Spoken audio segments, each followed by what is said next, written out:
Salut à toutes, salut à tous, je vous souhaite un excellent matin et j'espère que vous m'entendez bien. On est ce matin en compagnie de monsieur Charles Amir de Super Meeple. Salut Charles Amir. Salut Mathilde, salut tout le monde. Merci d'être Bien. d'être avec nous ce matin et Merci on de s'apprête à m'inviter. parler, non, c'est avec plaisir puisqu'on va parler de, Terra Mystica tout d'abord. Qui est là, ah! Qui a fait d'ailleurs, l'objet de mon hashtag shop ton jeu, ce qui en a fait rire beaucoup parce que c'est pas un jeu récent, mais voilà, ça faisait longtemps que Ouais. j'avais envie de l'avoir, donc je me suis dit: «C'est l'occasion» et puis on parlera également de Projet Gaïa et c'est donc la raison pour laquelle tu es avec moi ce matin, Charles Amir, puisque, Super Meeple a annoncé une relocalisation de Projet Gaïa pour la fin d'année, Oui, c'est ouais, ça? voilà, ouais, ça fait normalement septembre-octobre, je pense, a priori, ouais. D'accord, OK, donc on verra à ce moment-là. Alors Terra Mystica, c'est un jeu qui est sorti en France une première fois en 2012, localisé par Philosophia et donc pour commencer, hop, je vous le montre à nouveau, je vais vous en dire un petit mot et là, attention, est-que vous êtes prêts? Grâce à la magie du direct, pour ceux qui ont vu Le Café du matin sur Watergate, c'est un système un petit peu similaire, sauf que là, le jeu est tellement massif que j'avais pas du tout le setup nécessaire pour, reproduire la même chose, puisque j'avais besoin de beaucoup plus de hauteur. Donc on a tenté un petit truc un peu différent. Attention. Waouh! Le voilà. Donc là, je vais vous faire en gros à la mano une petite présentation de Projet Gaïa. Donc je suis désolée, hein, pour cette qualité de caméra déportée. Là, vous avez le plateau. J'avais dit à Florent que ce serait vertical, j'ai menti.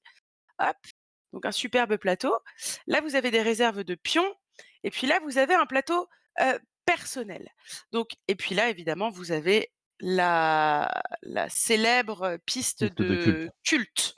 Voilà, sur laquelle donc là, je vous ai fait la mise en place pour 2 joueurs. Pareil sur le plateau, mise en place pour 2 joueurs avec les petites habitations de base. Les habitations, c'est ce que vous retrouvez ici et que je viens de complètement bousculer. Vous avez l'occasion de voir en même temps mon tapis, c'est super, vous avez de la chance. Et j'ai encore menti à Florian en disant que ce serait vertical, désolé Florian. Hop et là, vous avez en gros une vue d'ensemble un petit peu sur les plateaux personnels. Je me rends compte que c'est assez périlleux comme exercice et donc après vous avoir fait cette superbe, vue slidée de ouf, je vole sur le plateau de Terra Mystica, je vais, à nouveau reposer cette caméra pour vous en dire un petit peu plus, à l'oral. Donc en gros, l'idée de Terra Mystica, c'est qu'on est un peuple, on a 14 peuples différents au total dans la boîte et on va devoir donc là, par exemple, l'exemple que je vous ai montré avec le plateau vert, ce sont les sorcières. Je vais pas trop m'étendre sur les mécaniques de jeu parce que c'est un jeu qui est un petit peu enfin, c'est presque un classique maintenant et bon, ce serait déjà très, très long d'expliquer le jeu dans son intégralité. Mais en gros, c'est basé sur plusieurs types de ressources. On a donc les petits cubes en bois que vous avez vus qui sont, des ouvriers. On a les pièces, c'est classique et puis ensuite on a des prêtres et donc ces prêtres, ils vont nous permettre de faire plein de choses, mais principalement quand même d'aller augmenter, nos pistes de culte puisqu'on va vénérer 4 éléments, le feu, l'air, l'eau et la terre et à terme, l'objectif va être, mixte entre avoir, construit, un maximum de bâtiments pour avoir créé des villes, ce qui va rapporter des points, avoir progressé sur des pistes de culte et être la personne, le joueur ou la joueuse qui vénère le mieux tel ou tel élément, puisque ça va être un système de majorité sur ce scoring-là. On va avoir, quoi d'autre?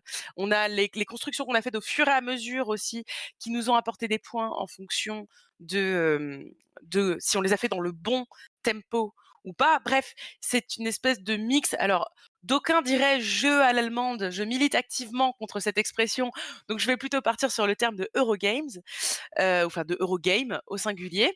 Vous avez allez, je vous montre une dernière chose pour que cette petite caméra ait fait son temps.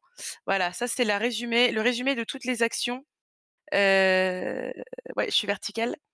C'est le résumé de toutes les actions que vous pouvez faire. Donc, vous voyez la toute première action, c'est l'action qui donne son nom au enfin pas qui donne son nom au jeu, mais, qui est un peu le sel du jeu, qui est celle qui permet de terraformer. C'est-à-dire que, ce que vous voyez ici, ce sont des petits jetons de terrain de plusieurs types. Donc on a par exemple du sable, on a comment ça s'appelle? Des terres désolées, je crois, ou quelque chose comme ça, des marécages, enfin bref, on a tout ça. Et ici, sur le plateau personnel, vous avez une roue qui indique la distance, en fait, entre les différents types de terrains. Donc par exemple, pour transformer une forêt en montagne, ou plutôt une montagne en forêt, parce que moi, en tant que sorcière, c'est mon intérêt d'avoir un maximum de terrain à ma couleur, eh bien, j'ai besoin d'une pelle. Si jamais j'étais face à ce territoire désolé, je crois que c'est ça le terme, j'aurais besoin de non pas une, mais 2 pelles pour arriver à la forêt. Heu, voilà, donc tout ça, ça fait partie des mécaniques centrales du jeu. L'idée, c'est qu'on va venir donc, par exemple, placer, hop, ceci là, j'ai une montagne, je la recouvre et ça devient donc un terrain constructible pour moi, sorcière. Une autre mécanique, pardon, je reste en verticale, dont je ne vous ai pas parlé, c'est celle-là, qui est la mécanique de pouvoir, où vous allez gagner des pouvoirs, mais les pouvoirs, c'est pas des jetons externes qui arrivent. C'est une façon de faire circuler, d'ailleurs, très mauvais exemple ce que je viens de faire, une façon de faire circuler des pions au sein de 3 bols. Et donc le pouvoir utilisable, c'est seulement celui qui est dans le bol 3 et vous n'aurez pas le droit quand vous par exemple, si je gagne 3 pouvoirs, j'ai pas le droit de passer du bol 2 au bol 3. Il faut forcément que je vide d'abord mon bol 1 et ensuite que je gagne des pouvoirs, du bol 2 vers le bol 3. Ce qui donne un effet heu, hop, je reviens vers les actions, ce qui donne un effet de tempo qui est très intéressant. En fait, c'est ça qui est intéressant dans ce jeu, c'est le tempo. Voilà, j'ai à nouveau fini avec cette caméra. Voilà, donc là, je vous ai parlé un petit peu des 2 mécanismes que, en tout cas, je ne sais pas du tout si c'est quelque chose qui est reconnu de façon générale, mais que moi, je trouve assez caractéristique de ce jeu. Donc la terraformation et l'utilisation, le petit pouvoir qui tourne en rond comme ça dans le bol. Les pouvoirs, en fait, ils servent globalement à, compenser d'autres ressources, donc à récupérer soit des prêtres, soit des pièces, soit des pelles pour terraformer. Bref, le pouvoir, c'est un peu le truc bonus qui te sert à tout faire. Alors ensuite, il y a plein d'autres choses, hein. Il y a le fait que ça coûte moins cher d'aller construire à côté des voisins, ça coûte bon. Mais encore une fois, on va pas rentrer vraiment dans le détail. C'était juste pour vous faire un petit rappel pour ceux qui n'y ont pas joué depuis longtemps ou peut-être même une petite présentation rapide pour ceux qui ne le connaissent pas. Je vais juste vous dire 2 mots au niveau aussi des sensations du jeu, puisque j'ai eu l'occasion d'y rejouer pas mal, récemment. C'est assez intéressant parce que quand on le voit comme ça dans l'ensemble, on dirait que c'est un jeu qui est vraiment, massif, et en fait, quand on joue, c'est un jeu qui est relativement rapide au final. Si on prend pas en compte le downtime, le moment où l'adversaire est en train de jouer, c'est un jeu qui ne se joue qu'en 6 tours et en fait, à la fin du 6e tour, on se dit: «Quoi déjà? Mais j'ai le temps de rien faire». C'est pas que c'est compliqué de faire les choses, c'est juste qu'on a l'impression que ça va durer beaucoup plus longtemps et qu'à la fin du 6e tour, on se rend compte qu'en fait, on aurait pu vraiment plus optimiser et qu'il faudrait réussir à instaurer un rythme beaucoup plus rapide d'action pour optimiser ses coûts. Il y a un truc qui est sympa aussi, c'est qu'il y a une, grande, variété de factions et une grande variété de pouvoirs. Donc ça, c'est plutôt chouette. Il y en a, je les ai bon, ça ils sont dans la boîte, mais en tout cas, il y a 7 plateaux qui sont recto verso. Donc par exemple, le plateau sorcière, de l'autre côté, c'est une autre peuplade, dont j'ai oublié le nom, mais je vais pouvoir dire ça, les Oren, voilà. Heu, donc il y a beaucoup de combinaisons possibles, puisque aussi quand vous jouez effectivement, vous allez changer à la fois votre propre peuple, mais les peuples de vos adversaires vont aussi changer. Donc il va falloir s'adapter à tout ça. C'est plus massif que Tolkien. Oui, c'est vrai que ça dépend aussi avec qui tu joues, ça dépend de pas mal de choses, mais je trouve qu'il y a un aspect très, comment dire? Moi, je trouve que ça passe vite. Voilà, ça passe plutôt vite. Effectivement, un «reproche» entre guillemets que je lui aurais potentiellement fait, ça aurait été c'est un peu le manque alors, on en parlait, mercredi dernier avec, Axolot alias, Patrick Beau ou l'inverse. On parlait un petit peu de gamification, des systèmes de gamification. On avait des gens dans le chat qui disaient qu'ils détestaient ça, que les objectifs à remplir et les trucs du genre, c'était pas quelque chose qui leur parlait. Moi, je trouve que c'était quelque chose qui manquait un petit peu à la piste de culte. C'est-à-dire que cette piste de culte, qui est celle qui va nous permettre de marquer des points tout de même en fin de partie et qui est un élément hyper central, dans l'obtention de la victoire, bah, en fait, quand on monte dessus, on a pas vraiment de récompense. On gagne un petit peu de pouvoir quand on passe des seuils en particulier, bon. Mais on n'a pas Enfin, vraiment j de récompense, particulière. Alors oui, certes, OK, il y a la ville, enfin le la 10e case qui est tout au bout, mais c'est vraiment tout, tout, tout au bout. On n'a pas vraiment de d'attrait c'est, à monter sur les Mathilde, pistes autres que celui de marquer des points. Oui? ouais, je sais enfin, c'est une petite enfin, une précision aussi, il y a quand même quelque chose qui est important, c'est que dans les pistes de culte te permettent notamment d'avoir les bonus de tuiles de score de fin de fin à la fin de chaque manche et c'est loin d'être négligeable parce que tu sais, tu as 6 Oui, bien vu. manches et en fait, à la fin, on regarde où est-ce qu'on en est de notre, piste de culte et on va récupérer des bonus qui peuvent être extrêmement intéressants et voilà, tu les montres à gauche Mmh, et ça et donc c'est quand tout même un à autre fait. intérêt de la piste de culte qui est loin d'être négligeable, hein. Mmh. C'est vrai, tu as tout à fait raison, j'ai oublié de le mentionner, bien vu. Et donc, ce que vous disiez Charles Elmire à l'instant, c'est par exemple, ici, donc ça ce sont les 6 tuiles qui représentent les 6 tours. Et ça, ce sont des points qu'on va marquer pendant le tour et ça, ce sont des bonus qu'on va gagner à la fin du tour en fonction des points que des avancées, pardon, que l'on aura complétées sur la piste de culte et c'est multiplicatif. C'est-à-dire que, par exemple, là, si j'ai, 3 points sur la piste de culte, de la Terre, alors je gagnerai 3 pièces. C'est pas il faut que j'ai au moins un pour gagner une pièce, c'est, autant, autant que faire se peut. Là, si j'ai 8 points sur la piste, de l'eau, j'aurai 2 prêtres et non pas un seul. Hop, voilà, je vais recacher ça. Hem, donc bien vu, effectivement, mais sur le comment dire? La progression en tant que telle ne déclenche pas à Mmh. part je trouvais que c'était un peu faible. Bon après c'est une vision personnelle, hein, mais ce système de gain de pouvoir au moment du passage, ça me manquait un petit peu. Et je crois que c'est quelque chose qui a changé, dans Projet Gaïa. Donc, Projet Gaïa, moi, j'ai jamais eu l'occasion d'y jouer. C'est pour ça que je voulais que Charles Amir, soit avec nous, ce matin pour qu'on puisse en discuter un petit peu. Parce que ce que j'ai beaucoup entendu autour de Projet Gaïa, c'est que ça a été c'est comme Terra Mystica, mais en mieux. C'est quand même ce qui revient souvent. Charles Amir, juste avant qu'on commence, toi, tu me disais que tu étais pas tout à fait d'accord avec ça. Est-ce que tu peux nous présenter un petit peu les différences entre Terra Mystica et Projet Gaïa et puis nous dire ce qui te plaît toi, dans l'un, et dans l'autre? Alors, ouais, pour être honnête, je connais beaucoup mieux, Terra Mystica que Gaia Project. Gaia Project, j'ai joué seulement, quelques parties et pour être honnête, ça fait quelques années. Alors Terra Mystica, c'est vrai que, enfin, pour moi, c'est personnellement, c'est un de mes 5 jeux préférés, hein. Pour moi, c'est une perfection, c'est vraiment incroyable ce jeu, c'est d'une richesse incroyable. Faut pas oublier aussi que c'est comme le premier jeu, enfin, en tout cas, on peut considérer que c'est comme le premier gros jeu asymétrique qui existe, d'accord? On parle effectivement alors récemment, il y a eu Root et cetera, il y a eu d'autres jeux qui sont mais quand même, mais Terra Mystica en termes d'asymétrie, c'est absolument énorme parce que la façon de jouer, qu'on a quand on joue un nomade ou quand on joue un ombrelin ou une sirène ou quoi que ce soit, c'est très différent à tous les niveaux, quoi. Tout est pris en compte, donc les cartes bonus, les skills de scoring, tout doit être pris en compte. Donc c'est extrêmement, c'est d'une richesse absolument incroyable ce jeu. C'est donc hem donc voilà, donc j'ai beaucoup joué à Terra Mystica personnellement, heu, Gaia Project, c'est, donc Projet Gaia effectivement, c'est, ce qui est marqué d'ailleurs, c'est dans l'univers de Terra Mystica, donc ce qu'ils se sont dit effectivement, ils ont repris, certaines, le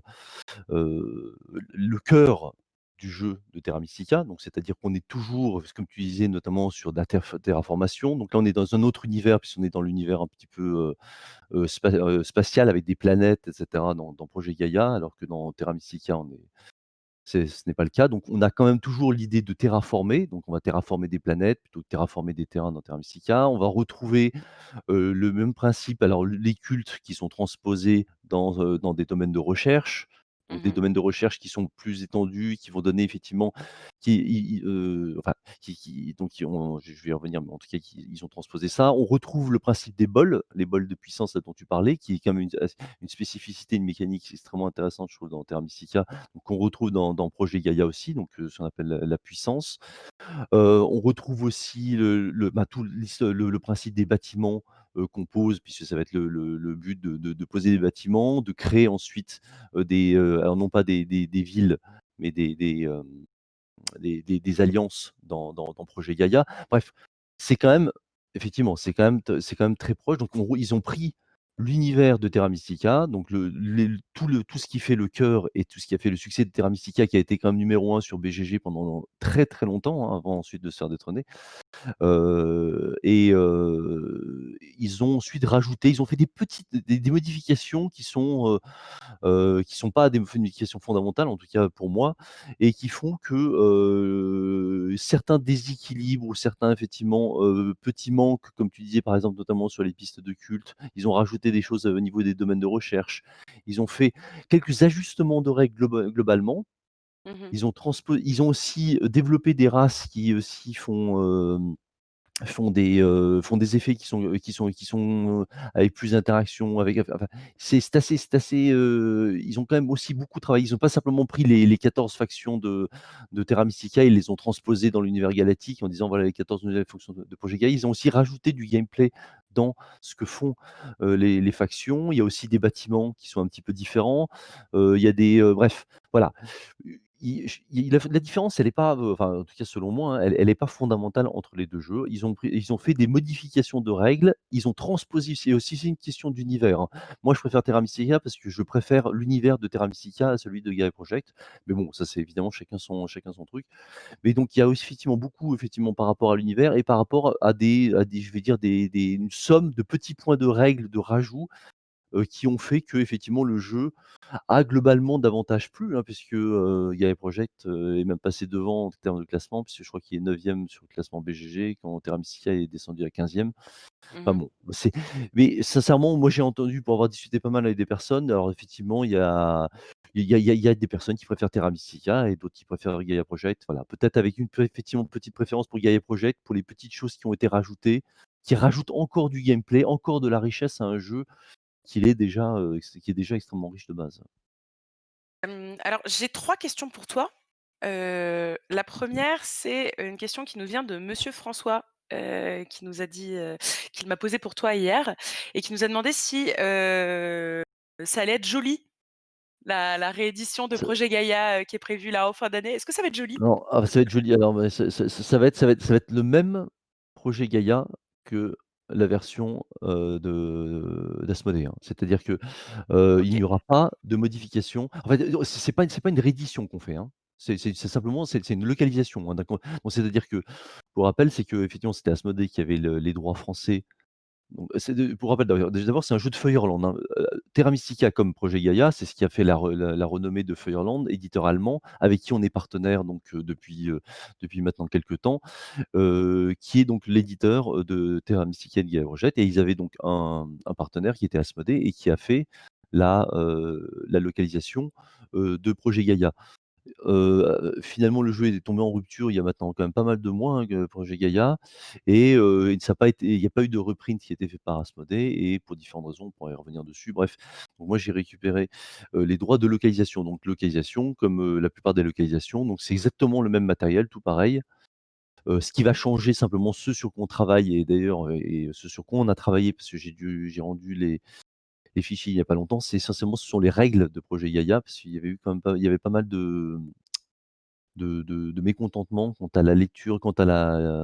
aux règles de Projet Gaïa. Donc voilà, La règle, tu entends la rédaction du livret de règles, la la rédaction de règles. clarté, Voilà, c'est ça, mmh. exactement. Donc pas mal de fautes à droite à gauche, donc du coup, voilà, on a revu le livret de règles. Par contre, le jeu sera le même que celui qui a été, proposé jusque-là.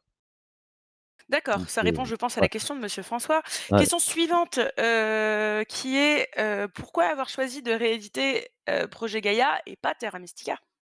Alors, mais parce que, alors, en fait, nous n'avons pas Pardon, pas de communiqué. rééditer, de Ouais, relocaliser. non, oui, mais nous n'avons pas, communiqué sur Terra Mystica, mais en l'occurrence, il est fort probable qu'on le fasse aussi. Ah, C'est simplement une question de timing et on va dire, en fait, il se trouve que Terra Mystica est toujours, disponible à la vente. Donc c'est-à-dire oui. on va dire Asmodée a encore du stock. Donc là, Mmh. on est en train de voir avec Fireland comment s'organiser pour, et cetera.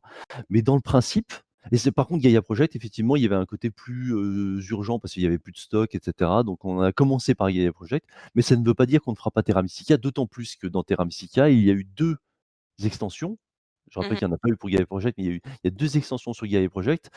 Et je Sur suis Terra alors la Mystica. dernière sur Terra Mystica, pardon, excuse-moi. Et sachant que la dernière, ça j'en suis sûr, n'a jamais été proposée parce qu'elle est sortie à Essen de l'année dernière, hein. C'est sur Mmh mh. les marchands de la mer, enfin Merchants of the Sea en anglais. Donc elle n'a pas été proposée en français. Et Feu et glace, Fire and Ice qui était sorti en 2016 de mémoire. Celle-là par contre, je crois qu'elle a peut-être été proposée, mais je suis même pas sûr qu'elle ait été proposée en français sur le marché, je ne sais plus. En tout cas, si on revient avec Terra Mystica, ce qui est encore, ce qui est bien possible effectivement, encore une fois parce que moi c'est aussi quand même vraiment, un jeu que j'adore. Il est fort probable qu'on le propose quand même à quantité quand même bien limitée clairement, mais plus tard dans l'année ou voire effectivement l'année prochaine. Mais voilà, donc c'est non, c'est pas une préférence, c'est plus un contexte qui fait qu'on propose d'abord Projet Gaïa à Terra Mystica et pas d'autres raisons, hein. Heu, d'accord, très bien, c'est noté. OK. J'ai aussi une, question qui a, peut-être un poil plus vague. Tu nous en as dit, je sais plus si tu nous en as parlé ou pas, mais on a Ben sur Facebook, qui nous dit: «Le système de Gaïa Formation n'existe pas dans Terra Mystica. C'est une des forces de projet Mmh, Gaïa à mon sens». c'est ça. Je suis d'accord avec toi, Ben. Alors, pour ne pas l'avoir testé, mais pour avoir, quand même préparé un petit peu ce café du matin et regarder des vidéos sur les mechas de projet Gaïa. Effectivement, le système de Gaïa Formation, Tout à fait. ça m'a eu l'air d'être peut-être, l'une des différences majeures ou l'un des ajouts majeurs, l'une des mécaniques majeures, je ne sais pas. Puisque si j'ai bien compris, ça crée, un quatrième bol déjà dans les pouvoirs, et puis ça crée une espèce de, possibilité de terraformation, intermédiaire. Ouais, tout à fait. Mmh. Est-ce que tu peux nous dire un petit peu ce que ça apporte, en intérêt mécanique ou en sensation de jeu ou enfin, est-ce que tu peux nous en dire 2 mots? Alors 2 mots seulement parce que je t'avouerai qu'encore une fois, j'ai même si j'ai ces derniers temps, n'ayant pas joué ces derniers mois, enfin même ces dernières, je crois, années même à Projet Gaïa. J'ai juste travaillé sur les règles, donc là, c'est vrai que c'est tout frais, D'accord, les règles dans ma tête, mais par contre, en termes de sensation de jeu, ce qui est intéressant et c'est que ça rapporte effectivement c'est-à-dire que dans Terra Mystica, on est sur les 7 terrains de base, et puis, et donc on tourne effectivement et on terraforme d'un terrain à l'autre, et cetera. Dans la zone, dans la Gaïa Formation avec la planète verte de Gaïa, on a une sorte d'ajout intermédiaire qui va venir, qui va pouvoir éventuellement, créer on va dire des stratégies différentes. Ça va rajouter ça, ouais, ça rajoute un petit peu. Alors sincèrement, je ne sais pas en termes de gameplay, je me souviens plus pour être honnête, ce que ça rajoute, ce que ça rajoute. Je sais que c'était effectivement un des points, qui avait été noté lors de la sortie de Projet Gaïa, parce que ça je me souviens bien avoir suivi ça au début. C'était notamment dans la communication en disant que ce point-là, permettait de développer davantage, l'aspect terraformation qui est un peu basique, on va dire, dans Terra Mystica. Donc ça permettait de rajouter des options de développement, qu'il n'y avait pas dans Terra Mystica. Voilà, mais d'accord. sincèrement, je peux pas en dire plus parce que je ne connais pas suffisamment. Mmh. Ben nous dit que ça ajoute un vase de circulation de puissance, ça les bloque, les races se servent de ça. C'est le plus gros ajout de projet Mmh. Gaïa pour moi. C'est ce qui fait tout son sel. En tout cas, quelque chose sur lequel se pencher. On approche doucement de la fin de ce café du matin. Je vais en profiter, pardon, pour te poser les toutes dernières questions. Cher Lamien, la première, c'était: est-ce que tu as une, date de ski? Là, on sort un tout petit poil du thème, mais question parenthèse, côté Super Meeple. Est-ce que, il y a une date de sortie prévue pour Tricerion? Tricerion, c'est prévu normalement, alors ça a été un petit peu retardé, ça devait être normalement cet été, et cetera. Ce sera fin d'année, normalement, je pense, ouais, dernier trimestre, sans doute. D'accord.